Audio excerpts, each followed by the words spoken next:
ನಮಸ್ಕಾರ ವೀಕ್ಷಕರೇ, Karnataka examination authority online application already start ಆಗಿದೆ. ಕರ್ನಾಟಕ ಸಿಟಿ ಆಗಿರ್ಬೋದು, ನೀಟ್ ಆಗಿರ್ಬೋದು, ಆರ್ಕಿಟೆಕ್ಟ್ ಸಂಬಂಧಪಟ್ಟ ಹಾಗೆ ಅಥವಾ HS ಆಗಲಿ BBT ವಿದ್ಯಾರ್ಥಿಗಳು ಒಂದು ನರ್ಸಿಂಗ್ ಇನ್ಕ್ಲೂಡಿಂಗ್ ಸೊ ಹೀಗೆ ಅಪ್ಲಿಕೇಶನ್ ಆಗ್ಬೇಕಾಗುತ್ತೆ.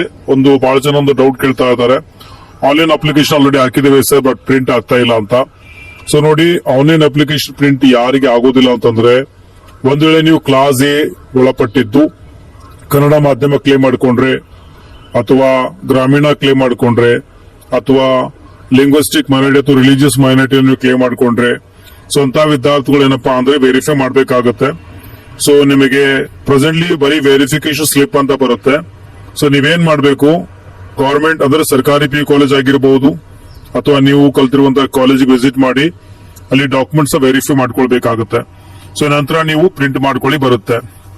ಅಥವಾ ಒಂದ್ ವೇಳೆ ನೀವು ಕ್ಲಾಸ್ B, C, D ಈ ರೀತಿ ಆಗಿದ್ದು ಸೊ ಅಂತ ವಿದ್ಯಾರ್ಥಿಗಳು ಡಾಕ್ಯುಮೆಂಟ್ ವೆರಿಫಿಕೇಶನ್ ಸಪರೇಟ್ ಆಗಿ KE ನಲ್ಲಿ ಮಾಡ್ಕೊಳ್ಬೇಕು. ನಂತರ ನೀವು ಅರ್ಜಿಯನ್ನು ಪ್ರಿಂಟ್ ಮಾಡ್ಕೊಳ್ಬಹುದು. ಅಲ್ಲಿವರೆಗೂ ನಿಮಗೆ ಪ್ರಿಂಟ್ ಬರುವುದಿಲ್ಲ.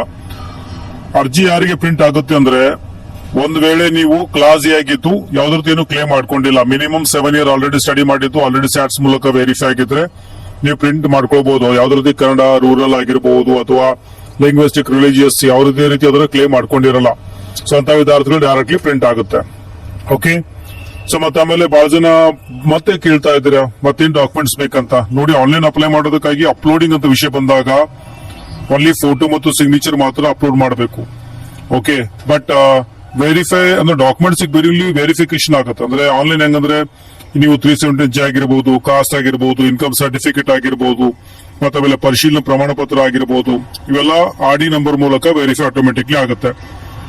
ಓಕೆ.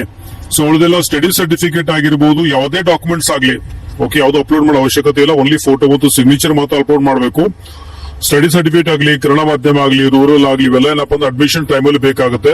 ಬಟ್ ಕನ್ನಡ ರೂರಲ್ ಆಗಿರಬಹುದು ಎಲ್ಲ ನಿಮಗೆ ಕಾಲೇಜ್ನಲ್ಲಿ ಹೋಗಿ ವೆರಿಫೈ ಮಾಡುವ ಸಂದರ್ಭದಲ್ಲಿ ಬೇಕಾಗುವಂತದ್ದು. ಬಟ್ ಈಗ ಆನ್ಲೈನ್ ಅಪ್ಲಿಕೇಶನ್ ಆಗೋದ್ರಲ್ಲಿ ಯಾವುದೇ ರೀತಿ ಅಪ್ಲೋಡ್ ಮಾಡೋ ಅವಶ್ಯಕತೆ ಇರುವುದಿಲ್ಲ. ಸ್ಟಡಿ ಸರ್ಟಿಫಿಕೇಟ್ ಈಗ ಯಾವುದೇ ರೀತಿ ಅಪ್ಲೋಡಿಂಗ್ ಅಂತೂ ಒಟ್ಟಾಗಿರುವುದಿಲ್ಲ, ಅಡ್ಮಿಷನ್ ಟೈಮಲ್ಲೇ ಬೇಕಾಗುತ್ತೆ. ಓಕೆ. ಅಥವಾ ನೀವು ಪ್ರೆಸೆಂಟ್ಲಿ ನಿಮಗೆ ವೆರಿಫೈ ಆಗಿದ್ದಿಲ್ಲ, ಆನ್ಲೈನ್ ಅಪ್ಲಿಕೇಶನ್ ಫಾರ್ಮ್ ಪ್ರಿಂಟ್ ಆಗ್ತಾ ಇಲ್ಲ ಅಂದ್ರೆ ನೀವು ಸರ್ಕಾರಿ ಕಾಲೇಜ್ ಅಥವಾ ನೀವು ಕಲ್ತಿರುವಂತಹ ಪ್ರೆಸೆಂಟ್ ಕಲಿತಿರುವಂತಹ ಕಾಲೇಜ್ ವಿಸಿಟ್ ಮಾಡೋದನ್ನ ವೆರಿಫೈ ಮಾಡಿಕೊಂಡು ನಂತರ ಅರ್ಜಿನ ಪ್ರಿಂಟ್ ತೆಗೆದುಕೊಳ್ಳಬಹುದು. ಓಕೆ. ಇದರದ್ದು ಅಪ್ಡೇಟ್ ನೀಡ್ತಾ ಇರ್ತೀನಿ. ಮತ್ತೆ ಆಮೇಲೆ ಏನು ನೆನ್ಪಿಟ್ಕೊಳ್ಳಿ, ಆಧಾರ್ ಕಾರ್ಡ್ ನಲ್ಲಿ ಹೆಸರು ಮಿಸ್ ಮ್ಯಾಚ್ ಆಗ್ತದೆ, ದಯವಿಟ್ಟು ಅದನ್ನ ಸರಿಪಡಿಸ್ಕೊಳ್ಳಿ. ಓಕೆ. ಇದರದ್ದು